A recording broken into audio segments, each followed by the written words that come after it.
of A, because coming up in November, and we'll be covering it massively, of course, here on Talk, as you would expect, the Democratic National Convention is this week. I've already seen the Republican one. At the end of the day, we know what's going to happen in November, don't we? Probably Donald Trump is going to win. However, you know, Kamala Harris and Tim Walz are still hoping that they're going to be able to get the ticket. Are they? Let's talk to Erol Morkoc and find out from him what's going on. Erol, very good morning to you.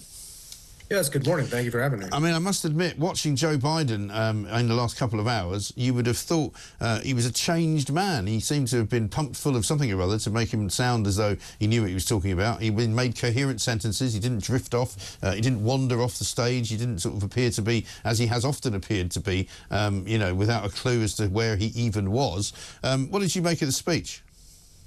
Well, you know, I would love to have been able to come on this show and say Joe Biden had a dignified send-off, that it was still, you know, an American president and somebody we could have all, at least from his perspective, seen where he was going. But you know what? It was really undignified. He doubled down on the lies about the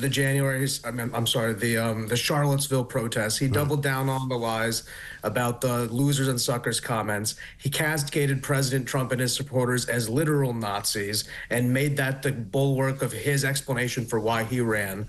And so now his entire legacy is based on passing this off to Kamala Harris and stopping this sort of threat to our democracy, which he doubled down again, that same divisive, hateful rhetoric that got President Trump nearly assassinated. And so, well, maybe that plays to his base a little bit. The fact that he chose to use debunked lies as the sort of the cornerstone for his farewell speech, I think it was disgraceful. And as an American, I was disappointed to see that, because I thought at least I could come here and say he had a dignified send-off. He embarrassed himself. Once again showed what kind of a president he was. And he referred to Donald Trump as that sucker, which I think in anybody's terms is disrespectful to a man who has been president of the United States of America. Whatever you may think of him, you know, he held a very high office, and you're supposed to respect the office of the president, aren't you? But let's have a look at what Joe Biden also didn't mention or talk about, and it's this breaking news from just a couple of hours ago.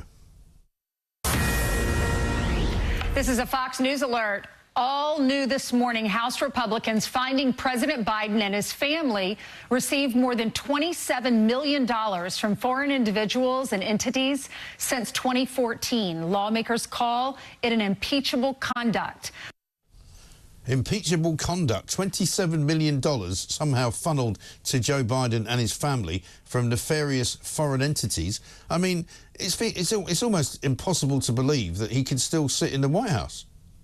Well, the man has no shame whatsoever. That family has been grifting the American taxpayer for the last 50 years, basically. Yeah. The Biden family doesn't have a business after this. What they do have is a slush fund called the Biden Family Library that they're going to get to open with the presidential money and pay them all salaries until the end of time. Right. But the Biden family sold access. Everybody knew it. Can they impeach him in the House? Maybe. Will it go through the Senate? No. But it could be a good message to send to somebody who's corrupt to the core.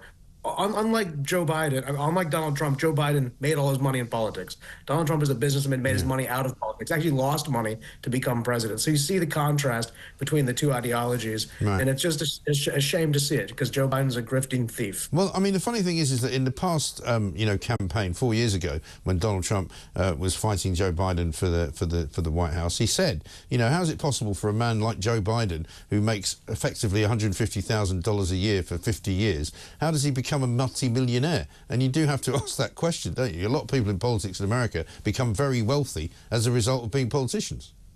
Oh, absolutely. And it seems that there's, you know, they're the ones who actually get to vote on that. They come in, they bring it up. Oh, we're going to vote if we can insider trade. We vote yes. So it's getting to be like the collapse of the republic type of behaviors. I mean, you can't have an elite ruling class that has also changed the financial and legal rules for their favor in such a brazen way. People come in, you know, with a net worth of 200 grand and leave with $35 million down the line. And that's on both sides, you know, on Republican and Democrat sides. The only person who hasn't made money in politics, Donald Trump. Well, let's have a look at what Donald Trump had to say about the Harris-Walz ticket. You know, he said, we're weird. That JD and I are weird. I think we're extremely normal people, like you, exactly like. He's weird. Did you ever see him go on the stage and go like crazy? It's like between his movement and her laugh, there's a lot of craziness. I'd say a step further than weird. Weird is a nice word by comparison. Yeah, I mean, Donald Trump's obviously had to reconsider his campaigning and the attacks he's going to make on Kamala Harris, because obviously it's a bit more difficult, I suppose, to campaign against her than it was against Joe Biden. I presume he's going to pick up on that as we get towards September. Yeah, I think so. I think he has to find a footing that allows him to use his traditional sort of fun nickname culture with you know, somebody who has a lot of let's go with protections from any sort of jokes. So I think Comrade Kamala kind of is kind of one of his better ones. He certainly has had to contend with a lot of change to the campaign, like you mentioned. I mean, it isn't the same type of candidate. You can't really go after them for their glaring errors. You have to tie them to the actual event. So I think Donald Trump has to, you know, rise above a little bit of the initial, let's go with, intention of some of these campaigns and find something that sticks. And I really think Comrade Kamala is going to be where he goes with this, because it does seem to encapsulate her policies of price fixing and, you know, these sort of very liberal ideologies that aren't going to take our nation anywhere. No, absolutely right. Let's have a look finally at Joe Biden talking about how he's made mistakes. I made a lot of mistakes in my career, but I gave my best to you. For 50 years, like many of you, I've given my heart and soul to our nation. And I've been blessed a million times in return with the support of the American people. I've either been too young to be in the Senate because I wasn't 30 yet, and too old to stay as president. Yeah, and it's not just, of course, the American people that he's been supported by. Let's go to Fox News again for that breaking story. This is a Fox News alert. All new this morning, House Republicans finding President Biden and his family received more than $27 million from foreign individuals and entities since 2014. Lawmakers call it an impeachable conduct. Impeachable conduct. Yeah, there we are. Errol, just to end up, Joe's now going to disappear off the stage. He's not going to be seen, I don't think, at the Democratic National Convention for the rest of the week. He's supposedly going on holiday with his wife, Jill. There was a lot of rumours that he might actually hand over the baton of the presidency to Kamala so that she could fight Donald Trump as the incumbent. What are you hearing about that? Well, there's been some rumblings. I think that ultimately she might not want that, because it would imply that she is fully inheriting the sort of disasters of that presidency. Yeah. Well, it could be kind of maybe play to some of the base or whatnot. It actually might improve Kamala's chances of at least positioning herself as an underdog.